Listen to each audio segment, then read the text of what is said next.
오늘 마가복음 16장 15절 우리가 잘 아는 늘 암송하는 말씀입니다. 만민에게 복음을 전하라. 부활하신 예수님이 40일 동안 제자들에게 부탁하신 내용은 한 가지밖에 없습니다. 만민에게 복음을 전하라는 것입니다. 여러분들의 삶의 목표, 삶의 방향, 삶의 내용, 그게 무엇이든지 한 가지 방향으로 가야 됩니다. 그것은 만민에게 복음을 전하는 것입니다.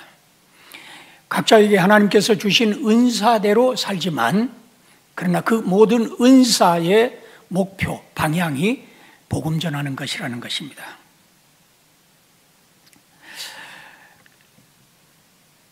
첫 번째, 선교적 삶과 나의 삶, 누가 주인이냐의 싸움입니다. 나의 삶은 여러분 각자의 삶을 얘기를 합니다. 우리의 삶은 선악과를 먹느냐 안 먹느냐의 싸움입니다. 내가 그 선악과하고 무슨 관계가 있느냐, 그건 에덴 동산에 있었던 거 아니냐, 이렇게 생각할 수 있지만 복음을 전하는 것이 목표가 아닌 사람들은 선악과를 따먹은 것과 마찬가지입니다. 복음을 전하는 것이 목표가 아니고 살면서 예배도 드리고 봉사도 많이 하고 전도도 많이 하면서 살면 하나님이 기뻐하는 삶이 될 거다, 이렇게 생각을 하고 사는 사람들, 교회 다니는 사람들이 많다는 겁니다. 하나님은 온 천하에 다니며 만민에게 복음을 전하라 그랬는데 내 삶이 있고 그리고 우리가 하나님을 위해서 충성도 하고 봉사도 한다라고 할 때는 내 삶의 주인이 하나님이 아니고 내가 되어지는 겁니다. 선악과를 따먹었다는 것은 하나님이 이 온 우주 만물의 주인이라는 것을 부정하고 내가 하나님처럼 돼서 나도 하나님과 같이 우주의 주인이 되겠다고 하는 그러한 것이기 때문에 오늘을 살아가는 우리 자신들도 예배도 드리고 봉사도 하고 헌금도 하고 전도도 하고 그렇게 했지만 삶의 목표가 내 자신이고 내가 원하는 거고 그거를 성취하기 위해서 가면서 복을 받기 위해서 드려지는 예배, 봉사, 이런 것들은 내가 하나님 되려고 하는 그것하고 똑같은 얘기라는 겁니다.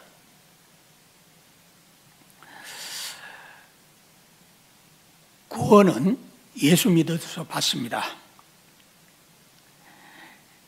그렇기 때문에 복음을 전하지 않으면 구원받지 못했다, 이렇게 얘기하는 것은 틀린 말일 수도 있습니다. 왜냐? 구원은 예수 믿으면 받는데 내가 예수 믿었으니까 내가 구원 받았습니다. 그런데 그 다음에 복음을 전하고 살았느냐 안 전하고 살았느냐 하는 것은 또 다른 문제입니다.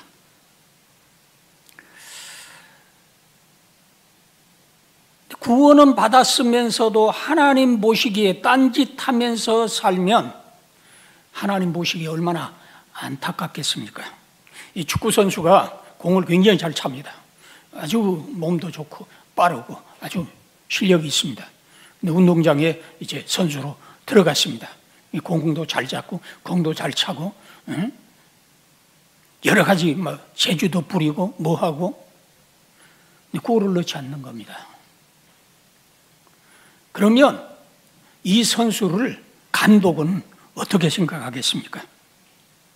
운동장에서 공 잡아가지고 재주 부리고 사람들은 좋아하고 정말 실력 있다 그러고 박수치고, 그런데 정작 골을 넣지 않으면 감독은 당장 선수 교체를 해버리고 말 것입니다.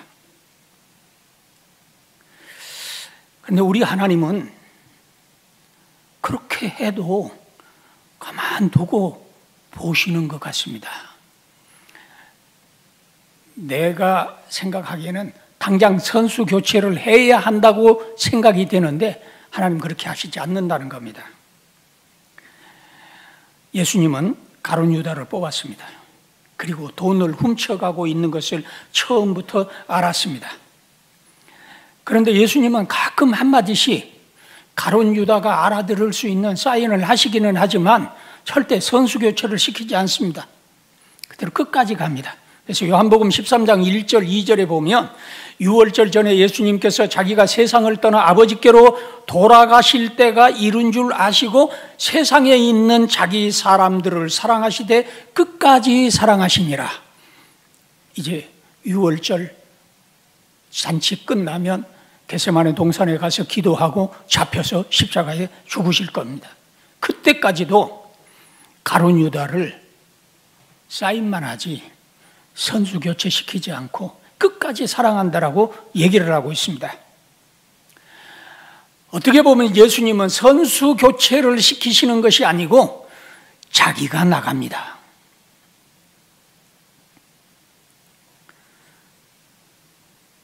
그러면 우리는 왜 선교적인 삶을 살아야 합니까? 그것이 하나님이 계획하신 창조 목적이기 때문입니다. 하나님께서는 하나님의 나라를 계획하시고 창조하셨습니다. 그런데 그것이 범죄 이후에 선교라는 말로 바뀌어졌을 뿐이지 내용이 바뀐 것은 아니라는 얘기입니다.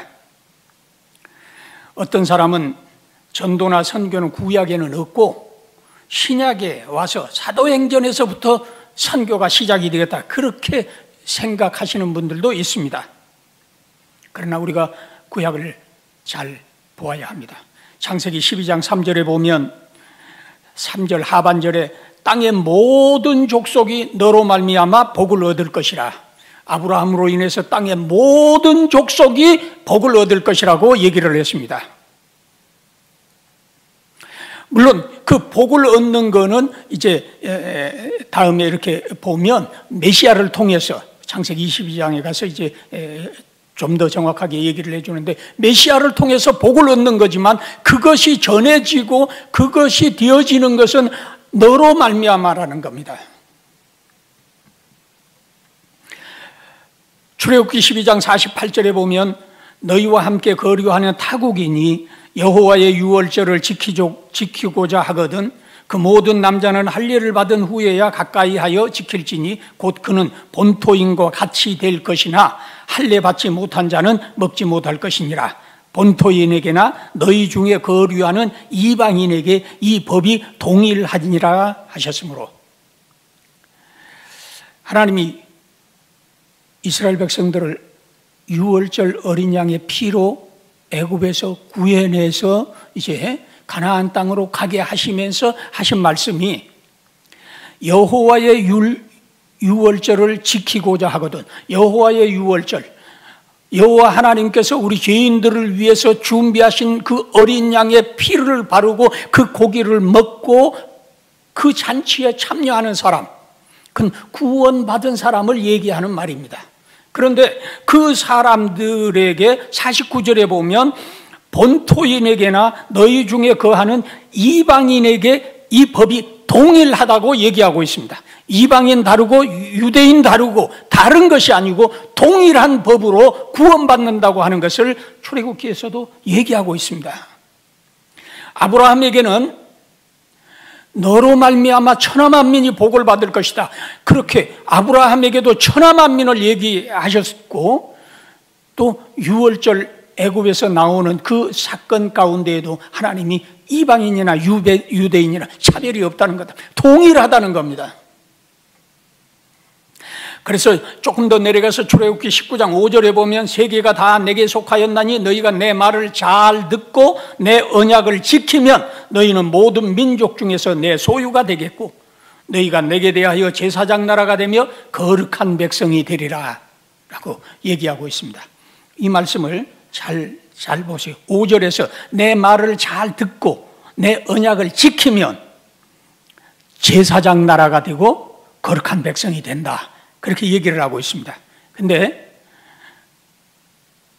잘 듣고 지키면 제사장 나라가 되고 거룩한 백성이 된다, 거꾸로 이렇게 뒤집어서 얘기를 하면 제사장 나라가 안 되고 거룩한 백성이 안 되면 너희는 내 말을 잘 안 들었고 잘 안 지켰다, 그런 얘기가 되는 것입니다. 무슨 말인지 이해가 가시죠? 예? 잘 듣고 지키면 제사장 나라가 된다 그랬는데, 제사장 나라가 안 되어 있으면 잘 안 듣고 잘 안 지켰다는 얘기입니다. 여러분들의 믿음을 점검할 때 이 부분을 잘 보아야지 됩니다. 이 부분을 망각하고, 그리고 나는 했다고 하면 하나님은 안 했다고 하는 겁니다. 여러분, 제사장 나라가 뭡니까? 제사 나라와 제사장 나라는 구별해야지 됩니다. 제사 나라는 제사를 열심히 드리면 제사 나라가 되는 겁니다. 그러나 제사장 나라는 아무리 제사를 많이 드려도 제사 드리지 않는 사람들을 데려다가 제사 드리게 하는 일을 하지 않으면 그건 제사장 나라가 아닙니다.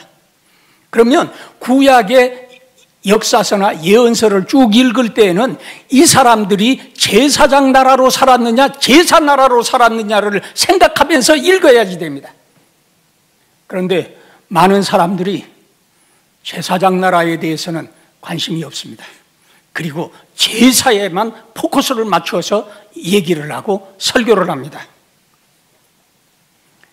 이거는 다 목사들의 책임이라고 생각합니다.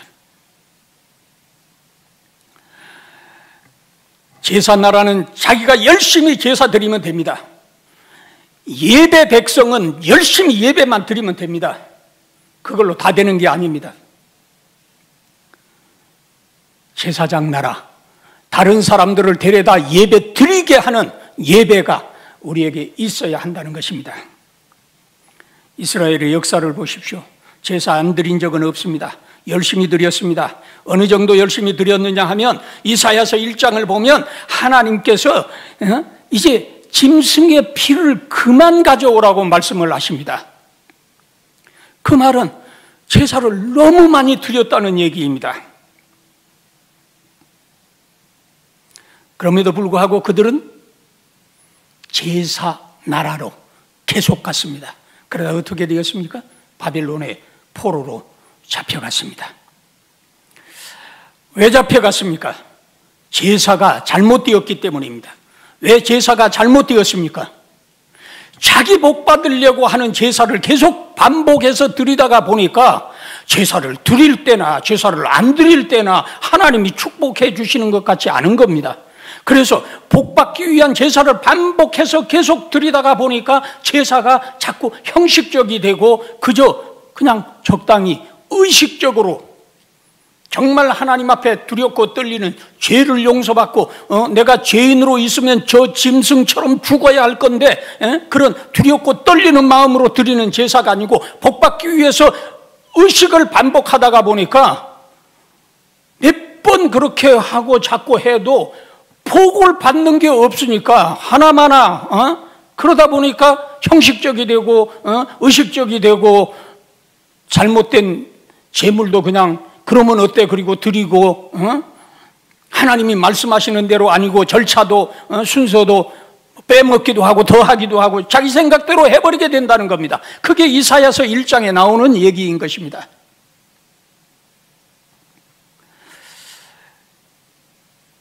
우리가 나를 위한 제사를 드려야지 됩니다. 구약에 보면 대제사장도 1년에 한 번씩 지성소에 들어가기 위해서는 자기와 자기의 가족을 위해서 소를 들여서 제사를 드리고 들어가게 되어져 있습니다. 그래서 우리 자신이 먼저 하나님께 예배 드려야지 됩니다. 그런데 거기서 끝나면 이 예배는 복받기 위한 수단에 불과한 겁니다. 투자에 불과한 겁니다. 그러나 그 예배가 다른 사람을 데려다가 예배 드리게 하기 위해서 드리는 예배가 되면 은혜를 받습니다. 은혜를 받으면 다른 사람을 데리고 와서 같이 예배 드리게 됩니다. 그러면 하나님이 더 은혜를 주십니다. 이 충만함이 있으면 우리는 세상을 승리하면서 살아갈 수 있습니다. 예배가 형식적이 되지 않습니다. 그런데 그렇게 하지 않고 나만 복받겠다고 하는 예배를 반복하다가 보면 형식적인 예배, 잘못된 예배가 되고 타락한 예배가 되고 그것은 하나님이 기뻐하시지 않고 말라기 1장에 보면 이제 성전 문을 닫아버렸으면 좋겠다라고 얘기를 하고 있습니다. 바벨론에서 돌아와서 이제는 말씀대로 하자고 다시 시작해서 성전을 지었습니다. 그런데 성전을 짓는 것부터 잘못된 것입니다. 왜 잘못되었느냐? 자기 복 받으려고 이스라엘 백성들 잘 되려고 하는 제사를 드리기 위한 성전을 짓다가 보니까 이방인들은 접근도 하지 못하게 하고 성전 건축이 끝났음에도 불구하고 이방인들에게 제사장 국가의 사명을 감당하기 위한 제사는 하나도 없고 복 받기 위한 제사만 드리다가 그들은 눈먼 것도 갖다 바치고 다리를 저는 것도 갖다 바치고 하나님이 왜 복을 주시지 않느냐고 원망하고 불평하고 하다가 하나님께서는 이제 성전문 닫아버릴 자가 생기면 좋겠다라고 말씀을 하셨는데도 계속 그대로 나아갔습니다. 그 결과 어떻게 되었습니까? 말라기 선지자 이후에 400년 동안 우리가 암흑기라고 하는 하나님의 말씀이 들려지지 않는 그런 시기라고 하는 400년의 세월을 이제 흘러가게 됩니다. 이때 예수님께서 오셨습니다. 그리고 제자들을 양육하고 명령하신 것이 무엇입니까? 다른 것 아무것도 얘기하지 않았습니다. 예수님은 온 천하에 다니며 만민에게 복음을 전파하라는 이 내용 한 가지를 말씀하셨습니다.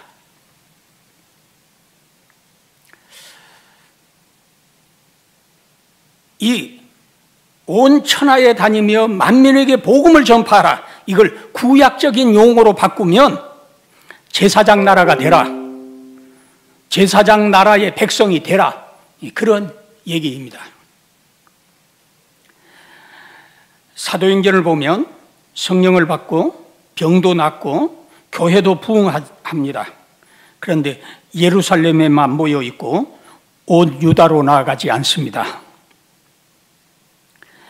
예수님이 그려주신 설교대로 하지 않고 자기들만 좋아하는 구약적인 이스라엘이 되려고 하는 그러한 교회였습니다. 그때에 다시 핍박이 왔고 그들은 할 수 없이 흩어지고 온 세상으로 나갔습니다. 바울과 바나바와 같이 그런 믿음 생활을 하는 게 정답이라는 겁니다. 그런 신앙 생활을 우리도 해야지 됩니다. 물론 꼭 외국으로 나가야만 한다, 그런 얘기는 아닙니다. 선교적인 삶을 살아야 한다고 말씀하고 있는 것입니다. 그렇지 않으면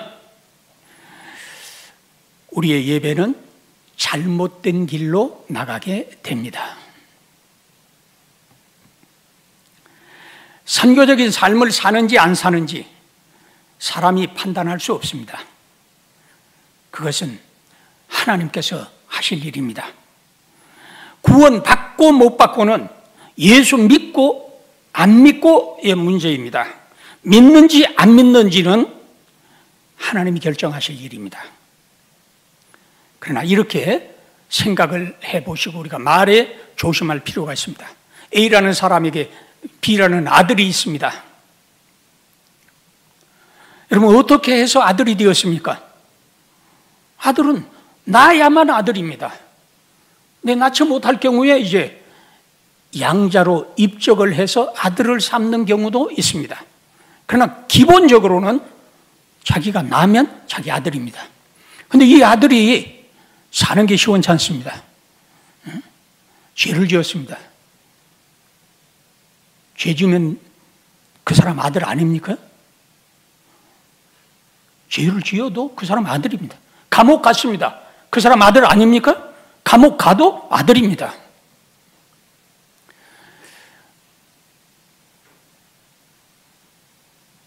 저 사람이 어떻게 예수 믿는 사람이냐, 저렇게 사는 것을 봐라, 이 말을 할 때는 대단히 조심해야 합니다. 왜냐하면 예수 믿고 하나님의 아들이 된 사람도 다윗처럼 넘어질 수 있습니다. 베드로처럼 모른다고 하고 저주할 수 있습니다. 그러나 진짜 믿는 사람, 하나님이 택한 사람, 그 사람은 회개하고 돌아온다는 겁니다. 우리가 회개할 때까지 보지 못했을 수 있습니다. 그러기에 말을 조심해야 하지만 그거하고는 구원을 받았느냐 안 받았느냐 하고는 전혀 다른 차원의, 내가 예수를 믿고 구원받았지만 내 복받기 위한 예배만 드리느냐? 주님이 출애굽기 19장 6절에서 말씀하신 대로 제사장 국가의 사명, 다른 사람들을 데려다가 예배 드리게 하는 그런 예배를 드리느냐 하는 것은 내가 하나님의 백성으로 살아가느냐, 하나님의 아들답게 살고 있느냐, 하나님의 아들답지 못하게 살고 있느냐 하는 것을 얘기한다는 것입니다. 우리는 하나님의 인도를 따라서 나의 배의 키, 이렇게 배가 어디로 갈 건가 방향을 잡는 이 키를 내가 가지고 있으면 안 되고 하나님께, 주님께 완전히 맡기고 그렇게 살아야 한다는 것입니다. 저는 한국에서 목회를 하다가 주님이 부르시는 것 같은 느낌을 받았을 때 몽골로 가기로 마음을 먹었습니다. 98년 한국이 IMF로 경제가 굉장히 어려웠습니다. 사회가 모든 사업하시는 모든 사람들이 어려웠습니다. 그러니까 교회도 따라서 어려웠습니다.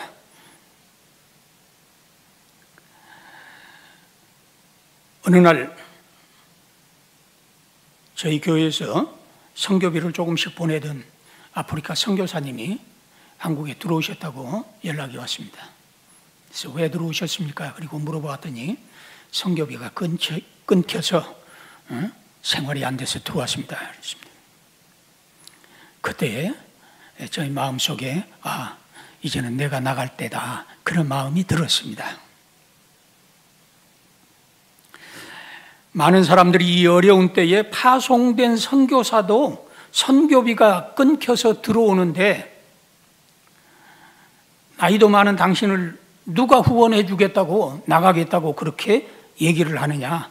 잘못하면 섬기던 교회에서도 그 교회도 잃어버리고 선교사로 나가지도 못하고 어렵게 된다고 걱정들을 했습니다. 그때 제 나이가 52살이었습니다. 하나님께 기도하면서 제가 나가겠습니다 라고 기도를 했습니다. 그리고 총회 세계 선교부에 알아보니 서류가 13가지나 되었습니다. 제출 기한이 한 달 남아서 열심히 서류를 준비했습니다. 제일 어려운 것은 후원 약정서였습니다. 후원을 해준다는 교회가 있어야 파송을 해주는 겁니다.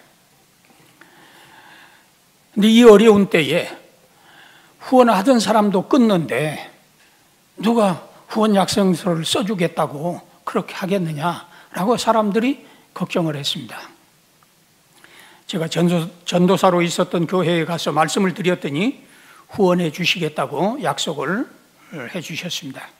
서류를 받아서 제출을 하고 선교사 인선이 확정되었습니다.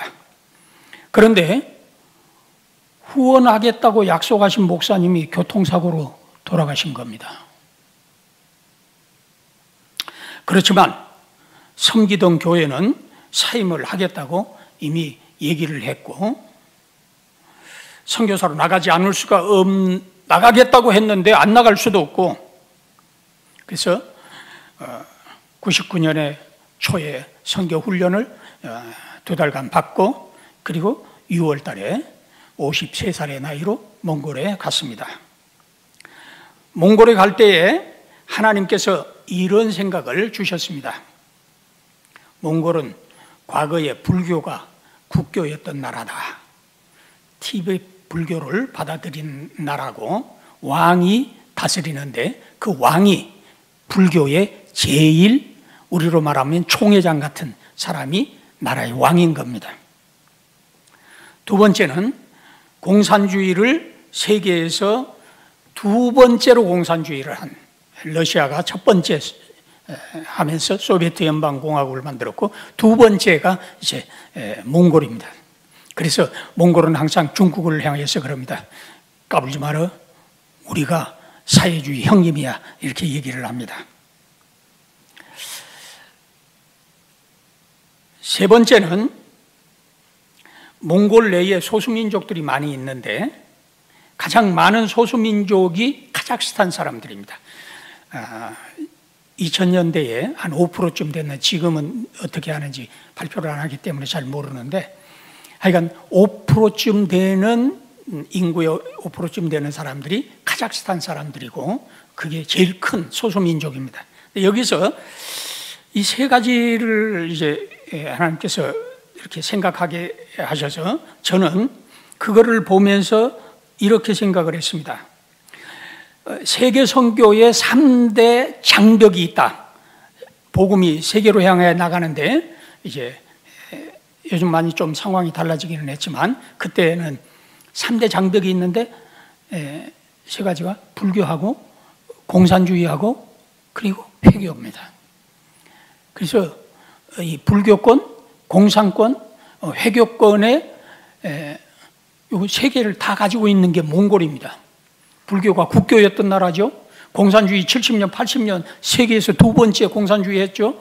그리고 회교의 소수민족을 5%를 가지고 있는 나라면, 이 나라에다가 선교 전진 기진 센터를 만들면 좋겠다, 이런 생각을 했습니다. 그래서 이제 후원교회나 제가 아는 사람들에게 이게 아주 세계 선교의 3대 장벽인 불교권, 회교권, 공산권에 선교할 수 있는 굉장히 좋은 나라입니다. 우리가 가는 것보다 이 사람들을 훈련해서 내보내는 게 경제적으로 또 여러 가지 상황으로 봐서 훨씬 좋은, 그러니까 몽골에다가 선교 센터를 만들고 기지를 만들어서 불교권, 회교권, 공산권에 선교하면 좋겠습니다 라고 얘기를 했습니다.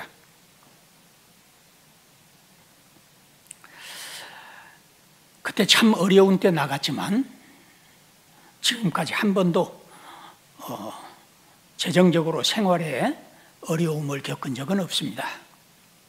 물론 넉넉한 것은 아니지만 그러나 구차하게 살지도 않았습니다. 10년 만에 교회를 건축하게 되었습니다. 2007년, 2008년 한국에서 제2의 IMF다라고 얘기를 했습니다.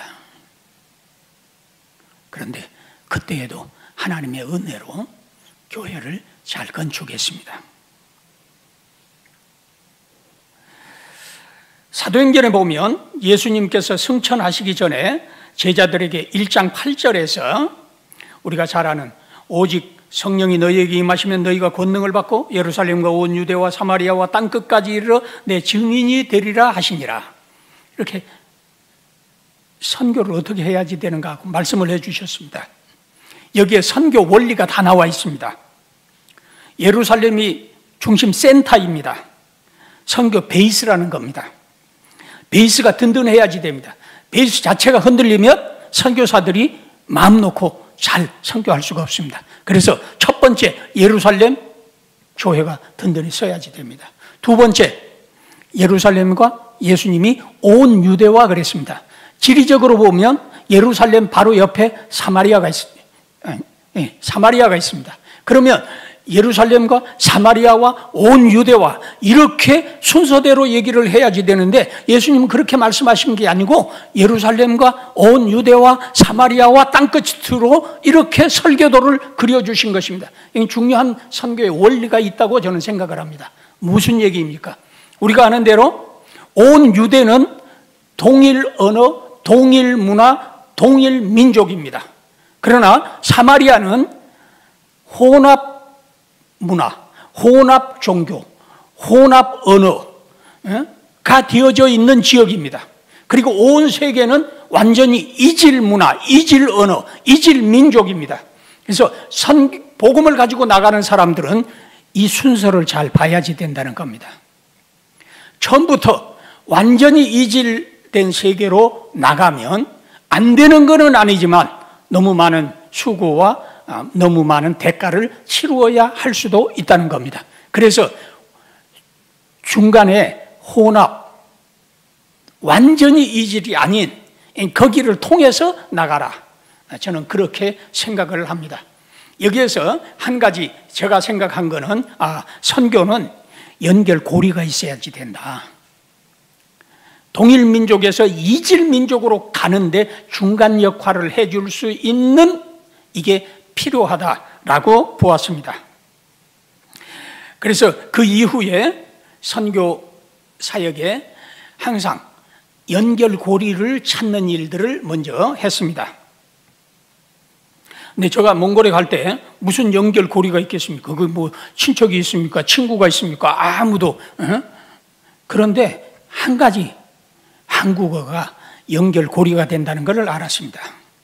제가 한국 선교사가 세운 대학에 가서 한국어를 가르치러 이제 갔기 때문에 가서 한국어를 가르치면서 사람들과 그 학생들과 그게 연결고리가 돼가지고 이제 그들과 친한 친분 관계를 갖고 그리고 선교를 해갈 수 있는 그런 길들을 열어갔습니다.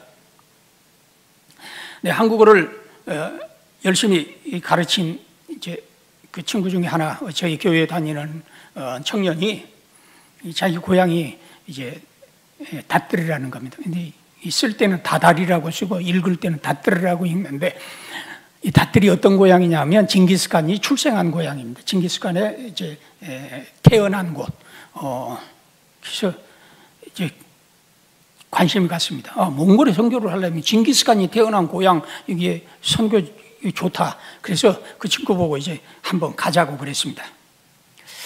울란바토르에서 좀 좋은 길로 가면 600km, 조금 길이 좋지 않은데도 이제 질러서 가면 한 550에서 560 그런 정도 이제 되는 데입니다. 근데 여러분, 비포장도로는 아무리 차가 좋아도 시속 30에서 40km입니다. 그렇지 않으면 골이 울려가지고 이제 너무 어렵습니다. 그러니까 시속 30이나 40으로 가야지 되는데 600km를 시속 30으로 가면 몇 시간 걸립니까? 20시간이 걸리는 겁니다. 조금 길이 좋은 데가 있어서 빨리 달리면 이제 한 15시간쯤 가는 겁니다. 아침에 일찍 출발하면 저녁 거의 12시 다 돼갖고, 한 12시 다 돼가지고 이제 들어가는데, 시골길은 무슨 포장이 돼 있는 것도 아니고, 이렇게 몽골 초원에 보면 이제 풀들이 많이 있는데, 바퀴 자국, 자동차 바퀴 자국이 쭉 나 있는 데가 있습니다. 그것만 보고 따라가야지 되는 겁니다. 이제 그게 길이니까. 그렇게 가서 이제 그 고향에 가가지고 교장 선생님하고 군수하고 이제 차례로 만났습니다. 교장 선생님 만나고 군수를 만나고, 이제 나는 한국에서 와서 대학에서 한국어를 가르치고 있다.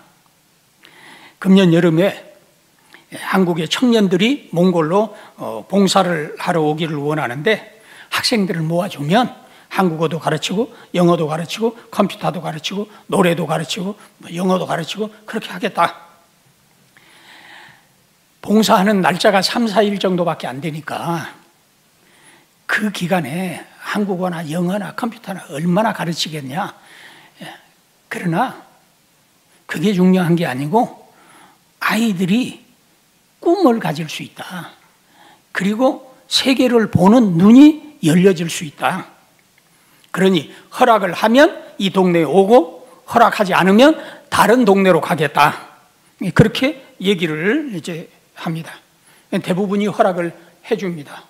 외국에서 와서 며칠이라도 이렇게 해준다는데, 그때 이제 기숙사와 학교 교실을 사용할 수 있게 해달라. 그리고 학생들을 모아달라. 그렇게 부탁을 하고, 오는 청년들이, 예수 믿는 청년들이 많은데 혹시 노래를 부르다가 교회 노래를 부를 수도 있다. 그러나 한두 개 한다고 해서 뭐 별로 문제될 거 없다. 그렇게 얘기를 하고 허락을 받고 이제 봉사를 하는 겁니다. 그렇게 몇 년을 그 마을에 가서 이제 봉사를 하면서 그게 이제 교회를 세울 수 있도록 그렇게 이제 준비를 하고, 또 교회가 세워져 있는 마을이면 그 교회를 도와주고 이제 그렇게 일들을 해갔습니다. 그런데 그 동네 가서 뭘 알게 됐느냐 하면, 거기서 25km만 가면 국경이고, 국경 넘어가면 시베리아에 있는 부리아트 공화국인데, 거기에 관문이 하나 있고 그 관문을 통하면 넘어갈 수 있다는 겁니다. 비자도 필요 없고 그 동네 사는 사람이면 그냥 거기에 지키고 있는 군인들한테 확인을 받아가지고 15일 동안 넘어갔다 올 수 있다. 그런 얘기를 들었습니다. 그래서 바로 이거구나. 이 동네에 교회를 세우고 이 동네 사람을 이제 넘어가서 이제 전도를 하게 하면, 선교를 하게 하면 좋겠다. 그런 생각이 들어서 열심히 3년인가 4년을, 3년은 서교동 교회 청년들이 갔습니다. 그리고 이제 1년은 저희 아멘교회 청년들 데리고 가고, 4년을 이제 가서 원래 교회가 있었던 동네인데 관문 선교를 하려고 그랬는데, 근데 관문에 좋은 거는 그냥 문이 있어서 왔다 갔다만 하는 게 아니고 이쪽 동네 저쪽 동네 국경 너머 동네에 친척들이 많이 사는 겁니다. 옛날에 친척들이 이쪽 동네 저쪽 동네 살았는데 어느 날 갑자기 국경이 그어지고 경찰이 지키고 군인들이 지키고 이렇게 됐기 때문에 친척들이 다 있는 겁니다. 그래서 그때부터 관문을 찾기 시작했습니다. 봤더니 중국 쪽에, 러시아 쪽에 관문이 많고 이쪽 동네 저쪽 동네 이게 너무 좋은 겁니다. 그래서 이제 관문마다 교회를 세우는 그러한 일들을 이제 하게 되었습니다. 부리아트 공화국에는 부리아트족도 살지만 부리아트 몽골족도 많이 살고 있습니다. 그런데 이 다뜨리라고 하는 징기스칸 고향의 마을은 부리아트 몽골 사람들이 사는 마을입니다. 그러니까 친척이 많은 거죠. 그래서 몽골 내에서 이제 소수민족들을 찾고 관문을 찾고 그렇게 해서 교회를 조금씩 이제 허락하는 대로 개척을 시작을 해서 지금 현재 6개는 제가 사람들을 보내서 개척을 했고, 그리고 2개는 원래 교회가 있는데 협력을 하는 그런 교회로 관문에 있는 8개의 교회들을 이제 관리를 하고 있습니다. 몽골 내에는 원래 소수민족들이 많은데요, 학자들에 따라서 16 소수민족으로 나누는 학자도 있고 26 소수민족으로 나누는 학자들도 있습니다. 중국에는 51족까지 포함해서 56개라고 그렇게 얘기를 합니다. 굉장히 많은 소수민족이죠. 그 소수민족들에게는 그 소수민족이든지 아니면 침략을 해본 적이 있는 러시아, 이 한족 이런 사람들은 선교가 되지 않습니다. 그들은 우리 조상들을 죽이고 그리고 우리 조상들의 땅을 빼앗은 사람들이기 때문에. 그런데 그런 데는 한국 사람이 좋습니다. 근데 한국 사람도 사실 쉽지가 않습니다. 비자 문제도 있고 언어 문제도 있고 자녀 교육 문제도 있고. 그런데 그런 지역에, 그런 시골 지역에 이제 몽골 사람을 보내면 자녀 교육도 문제가 안 되고 언어도 많이 우리보다 훨씬 낫고 그리고 생활 적응력도 좋고, 그래서 이제 이들을 통해서 선교를 해 나가면 좋겠다는 생각을 가지고 그렇게 이제 관문 선교를 해왔습니다.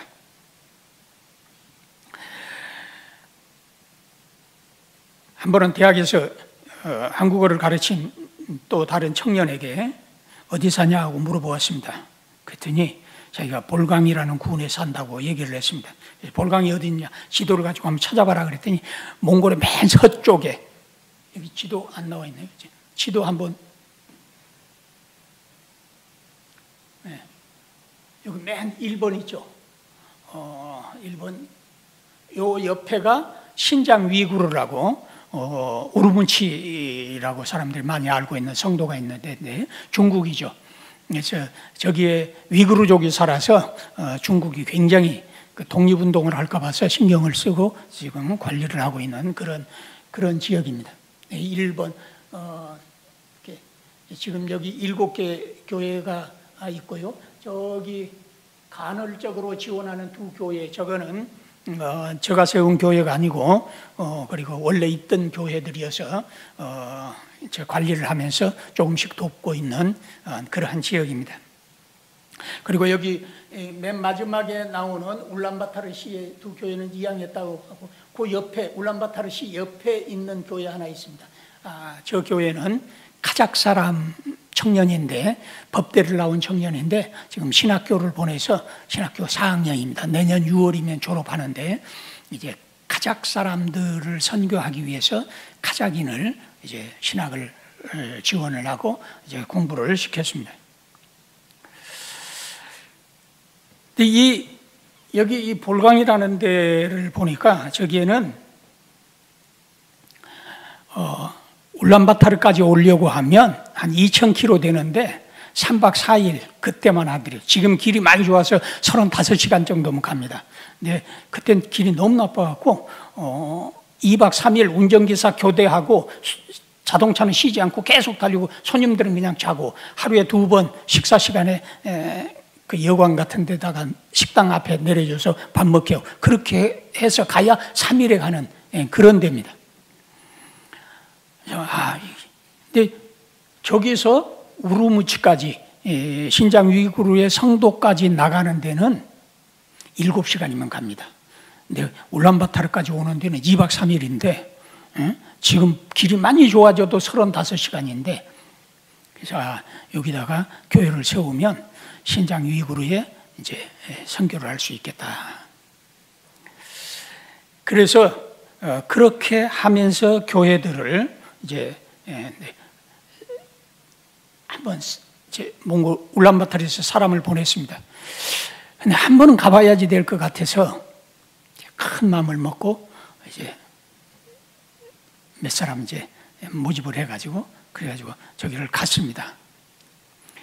가다가 잠을 자고 갔더니 3일 만에 이제 겨우 갔는데 가서 국경에 있는 관문에 가서 중국을 보고 기도하고 그리고 와서 강이 이렇게 마을 옆에 흐르고 있는데 강가에서 이제 울란바타르에서 보내신 분하고 같이 예배를 드렸습니다.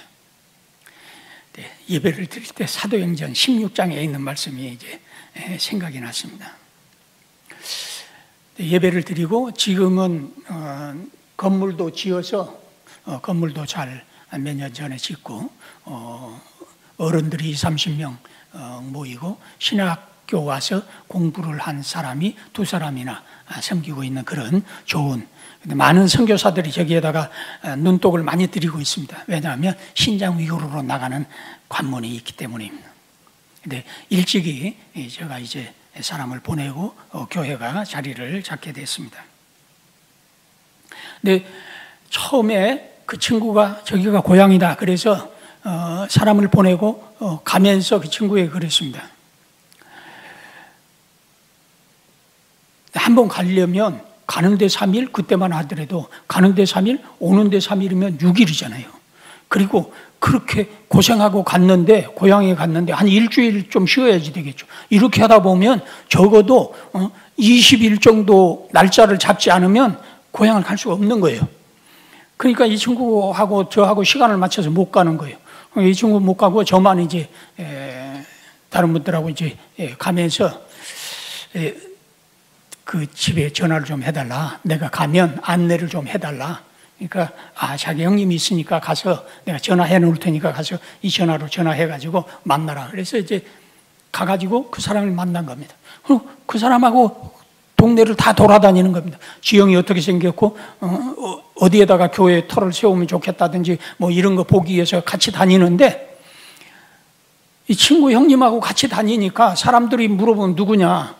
그때만 하더라도 사회주의에서 넘어온 지 얼마 안 됐기 때문에 외지인이 들어오면 굉장히 이렇게 조금 감시하는 눈치로 이렇게 보고 그럴 때인데도 이 사람이 우리 동생 선생님 교수인데 이렇게 여기를 찾아왔다고 그렇게 얘기만 하면 그 다음부터 그냥 만나는 사람마다 아는 사람처럼 돼버리는 겁니다. 왜냐하면 이 사람의 동생의 교수라고 그러니까 누구도 뭐 의심하거나 뭐 하거나 그런 거 없이 그냥 가까워져 버리는 겁니다. 그래서 그 다음부터 항상 이제 시골에 교회를 개척하려고 하면 연결고리를 찾아서 이제 한두 가지 연결고리를 찾아가지고 그거를 붙들고 그렇게 나가서 교회를 개척하기 시작을 했습니다. 지금은 이제 시골에도 많이 교회가 생겼습니다. 그래서 그 시골 교회들의 목회자들을 교육하는 일들을 한 15년 가까이 지금 하고 있습니다. 근데 돈이 없어서 1년에 2번 합니다. 봄에 한 번, 가을에 한 번 하면 이제 교회 한 10개 교회 정도 그 도에 있는 모든 교회 그 목회하는 사람들을 초청해 가지고 이제 세미나를 일주일 동안 하는, 월요일부터 금요일까지 이제 아침 9시부터 저녁 9시까지 하루 종일 계속 이제 먹여주고 그리고 이제 교육을 하는 겁니다. 조금 전에 봤던 게 그 이제 교육하는 그런 거를 이제 동영상을 만든 겁니다.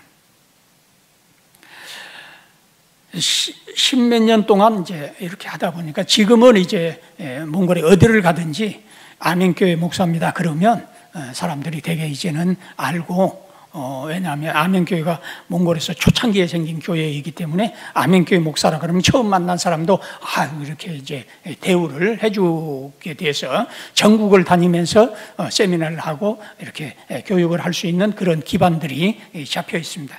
그래서 작년부터는 이제 교사들을 훈련하는, 전도하는, 조금 전에도 교사 그 교육이 조금 있었는데 그게 아니고 이제 완전히 일주일 동안 교사들만 이렇게 하는 그 동영상도 한번 같이 보려고 합니다.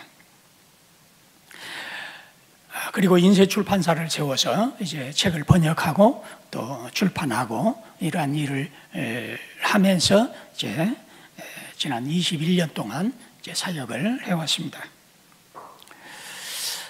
오늘 말씀을 이제 마무리하려고 합니다. 우리 선교적인 삶을 살 수 있기를 원합니다. 주님만 바라보고 나가기를 원합니다. 그러면 주님이 인도해 주신다는 겁니다. 제가 53살에 나갔다든지 20년 동안 뭐를 어떻게 했다든지 이걸 자랑하려고 얘기를 한 게 아니고, 그런 나도 해 주셨는데 여러분들 그렇게 살려고 하고 그렇게 나가면 하나님이 함께 해주시고 하나님이 사용하신다는 겁니다. 저는 특별한 은사가 있는 게 아무것도 없습니다. 무치미가 취미고 그냥 가만히 책상에 앉아 있으면 하루 종일 앉아 있어도 전혀 문제가 안 되는 그런, 왜 이 얘기를 하느냐, 이 자랑은 아니에요. 그런 저도 사용해서 연결고리를 만들어 주시고 사역을 해 나갈 수 있게 해 주시더라 하는 겁니다. 음악을 하시는 분들, 성악도 좋고 악기도 좋습니다. 공 잘 차는 분들, 농구 잘하는 분들, 배구 잘하는 분들 상관없습니다. 태권도 하시는 분들, 그림 잘 그리는 분들, 컴퓨터 잘하는 분들, 영어 회화가 잘 되는 분들, 연결고리를 만들기가 너무 좋습니다. 그래서 그 연결고리를 가지고 찾아 나가서 종족별로, 이제 부족별로 접근해 들어가면 거기에 교회를 세우고 그들을 통해서 이제 그런 그 족속을 따라서 성경에 얘기하는 대로 하나님이 원하는 그러한 선교를 계속해 나갈 수 있다는 것을 말씀을 드립니다. 서두에 말씀드린 대로 내가 예배 잘 드리고 있습니다. 봉사 잘하고 있습니다. 11조 잘 드립니다. 이것만으로는 우리의 신앙이 부패해져 갈 수 있는 요소가 있습니다. 그래서 거기에 반드시 제사장 국가의 사명, 선교적인 삶을 더해서 하나님이 기뻐하시고 성령이 늘 역사해 주는 그런 믿음을 가져서 우리의 예배가 타락하는 자리로 가지 않도록 그런 믿음 생활을